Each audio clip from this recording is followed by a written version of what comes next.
بسم اللہ الرحمن الرحیم۔ سورۃ البقرہ کی آیت نمبر 3 کی تفسیر پڑھتے ہیں کتاب بیان القرآن سے۔ الذین یؤمنون بالغیب، جو ایمان رکھتے ہیں غیب پر۔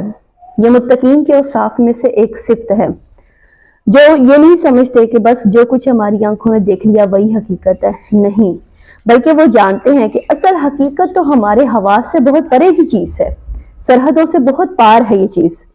ہدایت قرآنی کا نقطہ آغاز یہ ہے کہ انسان یہ سمجھ لے کہ جو کچھ حقیقت ہے وہ اس کی نگاہوں سے مستور ہے۔ انگلستان کے ایک بہت بڑے فلسفی تھے بریٹلے، ان کی کتاب کا عنوان تھا اپیئرنس اینڈ ریالٹی۔ اس نے لکھا ہے کہ جو کچھ نظر آ رہا ہے یہ حقیقت نہیں ہے، حقیقت اس کے پیچھے ہے۔ کنفیوشیس چین کا بہت بڑا حکیم اور فلسفی تھا، اس کی تعلیمات میں اخلاقی رنگ بہت نمایاں ہے۔ اس کا ایک جملہ ہے، There is nothing more real than what cannot be seen, and there is nothing more certain than what cannot be heard. یعنی وہ حقائق جو آنکھوں سے دیکھے نہیں جا سکتے اور کانوں سے سنے نہیں جا سکتے، ان سے زیادہ یقینی اور حقائق واضح کوئی بھی نہیں ہے۔ وَيُقِيمُونَ الصَّلَاةَ، اور نماز قائم کرتے ہیں، یعنی اللہ تعالیٰ کے ساتھ اپنا قلبی، اپنا روحانی رشتہ استوار کرنے کے لیے نماز ادا کرتے ہیں۔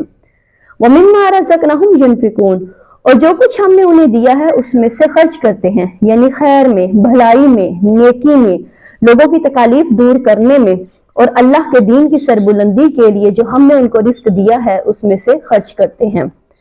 آیت نمبر 4 ہے، وَالَّذِينَ يُؤْمِنُونَ بِمَا أُنزِلَ إِلَيْكَ، اور جو ایمان رکھتے ہیں اس پر بھی جو اے نبی صلی اللہ علیہ وسلم آپ کی طرف نازل کیا گیا، وَمَا أُنزِلَ مِن قَبْلِكَ، اور اس پر بھی ایمان رکھتے ہیں جو آپ صلی اللہ علیہ وسلم سے پہلے نازل کیا گیا۔ یہ بہت اہم الفاظ ہیں۔ عام طور پر آج کل ہمارے ہاں یہ خیال پھیلا ہوا ہے کہ جو سابقہ آسمانی کتب ہے جیسے تورات، زبور، انجیل وغیرہ کے پڑھنے کا کوئی فائدہ نہیں، اس کی کوئی ضرورت نہیں۔ کوئی ضرورت نہیں کی حد تک تو شاید بات صحیح بھی ہے، لیکن کوئی فائدہ نہیں، یہ والی بات بالکل غلط ہے۔ دیکھیے قرآن کے آغاز میں ہی کس قدر اہتمام کے ساتھ کہا جا رہا ہے کہ ایمان صرف قرآن پر ہی نہیں، اس پر بھی ضروری ہے جو اس سے پہلے نازل کیا گیا۔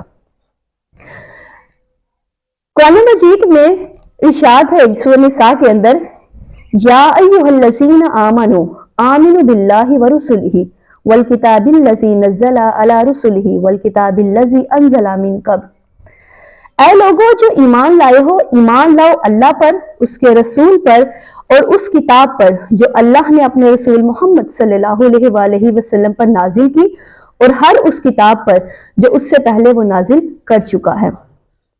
چنانچہ تورات، زبور، انجیل پر ایمان کی جو اہمیت ہے اس کو اچھی طرح سمجھ لینا چاہیے۔ البتہ چونکہ ہم سمجھتے ہیں اور مانتے ہیں کہ ان کتابوں میں تحریف ہو چکی ہے، لہٰذا ان کتابوں کی کوئی شے قرآن پر حجت نہیں ہوگی۔ جو چیز قرآن سے ٹکرائے گی ہم اس کا رد کر دیں گے، اور ان کتابوں کی کسی شے کو دلیل کے طور پر نہیں لائیں گے۔ لیکن جہاں قرآن مجید کی کسی بات کی نفی نہ ہو رہی ہو، وہاں سے استفادہ کرنے میں کوئی حرج نہیں۔ بہت سے حقائق ایسے ہیں جو ہمیں ان کتابوں ہی سے ملتے ہیں۔ مثلاً انبیاء علیہ السلام کے درمیان زمانی ترتیب ہمیں تورات سے ہی ملتی ہے، جو قرآن میں موجود نہیں ہے۔ قرآن میں کبھی حضرت نوح علیہ السلام کا ذکر بعد میں، حضرت موسیٰ کا ذکر پہلے آ جاتا ہے۔ یہاں تو کسی اور پہلو سے ترتیب آتی ہے، لیکن تورات میں ہمیں حضرت ابراہیم، اسحاق، یعقوب، انبیاء، بنی اسرائیل، موسیٰ اور عیسیٰ علیہ السلام کی تاریخ ملتی ہے۔ اس اعتبار سے سابقہ کتب کی اہمیت کو پیش نظر رکھنا چاہیے۔ وَبِالْآخِرَةِ هُمْ يُوقِنُونَ، اور وہ آخرت پر یقین رکھتے ہیں۔ یہاں نوٹ کرنے والی بات یہ ہے کہ باقی سب چیزوں کے لیے تو لفظ ایمان آیا ہے، جبکہ آخرت کے لیے ایقان آیا ہے۔ واقعہ یہ ہے کہ انسان کے عمل کے اعتبار سے سب سے زیادہ مؤثر شے ایمان بالآخرت ہے۔ اگر انسان کو یہ یقین ہے کہ آخرت کی زندگی میں مجھے اللہ کے حضور حاضر ہو کر اپنے اعمال کی جواب دہی کرنی ہے تو اس کا عمل صحیح ہوگا۔ لیکن اگر اس یقین میں کمی واقع ہو گئی تو توحید بھی محض ایک عقیدہ بن کر رہ جائے گی، اور ایمان بالرسالت بھی بدعات کو جنم دے گا۔ پھر ایمان بالرسالت کے مظاہر یہ رہ جائیں گے کہ بس عید میلاد النبی منا لیجئے، نعتیہ اشعار کہہ دیجئے، اللہ اللہ خیر صلی اللہ۔